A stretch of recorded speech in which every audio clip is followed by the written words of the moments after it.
Hello, this is Sable Guy, and I'm going to be telling you a ridiculous story of my life. Uh, People might remember my first video was attempting to tell a story over some Star Wars Battlefront 2 stuff, and to attempt to keep your attention, I had the Star Wars Battlefront 2 video that I did as background. This time, I'm going to attempt to make some sort of animation, quote unquote, and we'll see how it goes for this story. Alright, there might be a few breaks where I just go, wake up! Just in case you guys have fallen asleep. Okay, let's go. This story takes place a few years ago. I was in peak physical man condition. Testosterone, muscles overflowing. And, well, the only difference was from now that I had a girlfriend. So, my girlfriend would call every morning at 5 a.m. just to say good morning. And after the first few times, I kind of developed, it wasn't cool, but I kind of developed a habit of not picking up the phone because it was 5 a.m. and I wanted to sleep. So this particular day, I had the day off and I really just wanted to sleep.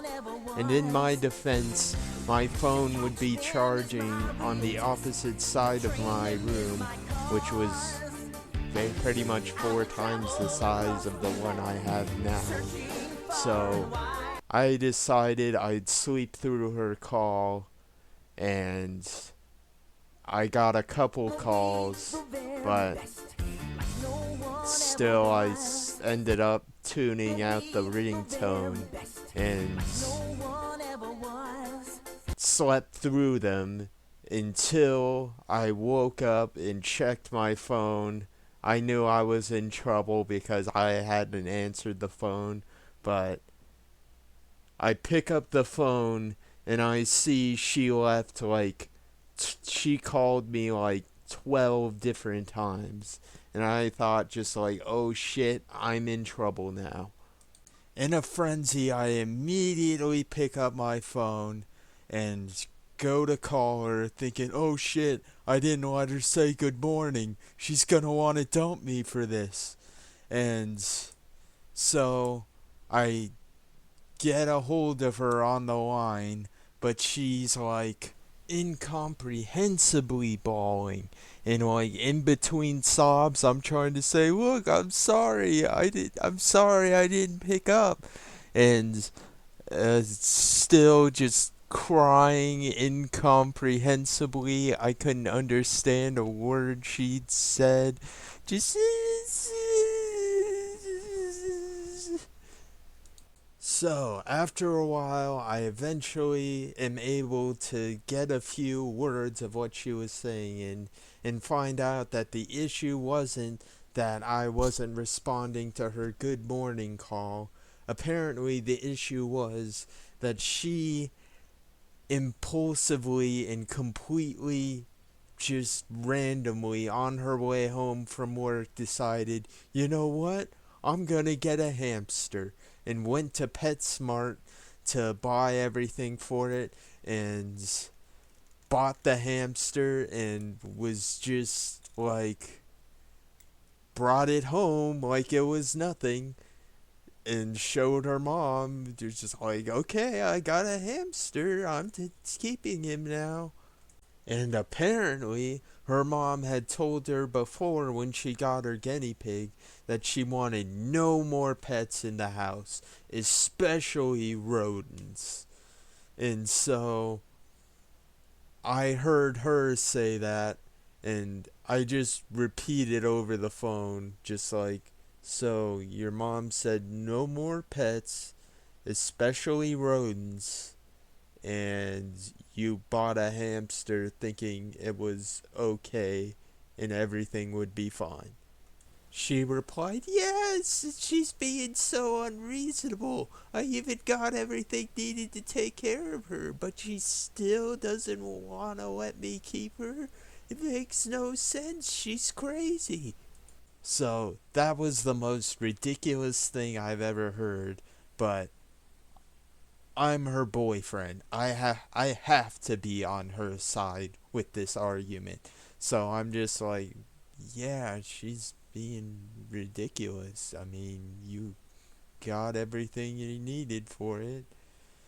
So somehow she ended up convincing me that I needed to be there for her in person to return the hamster, since it was an emotional moment returning the hamster that she's had for about 4 hours. And somehow I agreed to take the 1 hour bus ride there just to return a hamster. So apparently, on my way there, she came up with the genius idea of, well, if she can't keep it, maybe I can keep it. And the second she brought it up to me, I said, "No way, there's not a chance I'm going to be able to keep it. I don't know how to take care of a hamster, and the people in my household definitely wouldn't accept it." So, 5 minutes later, I'm calling the household asking if I can keep a hamster. So, I'm on the phone with my household, saying how the sob story of how she got everything and wasn't able to keep it, and asked if I can keep it. And they respond, "Of course you can't keep it. We need to consult with the landlords. They need to grant permission.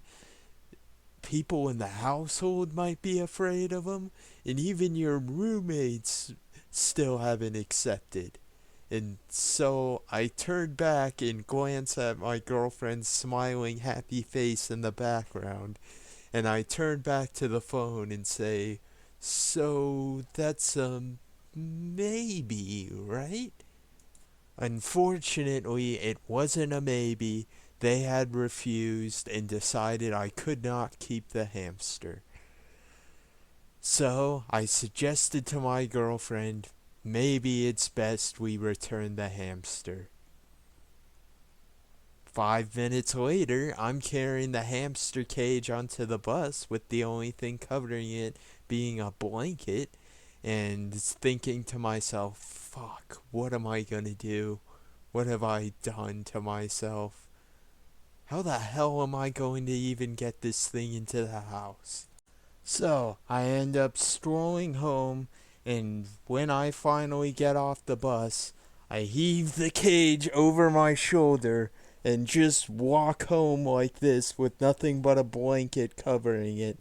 And I guess the person who answered the door must have been having a bad day, because I came in just like,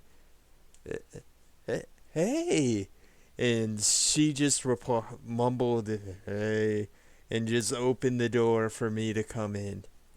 So, I sneak the cage into my room, put it in the corner, give him a nice little pet goodnight, and he also gives me a good night by biting my finger hard as fuck, and it actually started bleeding a little, and we both go to sleep, or at least I go to sleep thinking about all the loving adventures we're going to have together. And the next morning I wake up and he's fucking gone.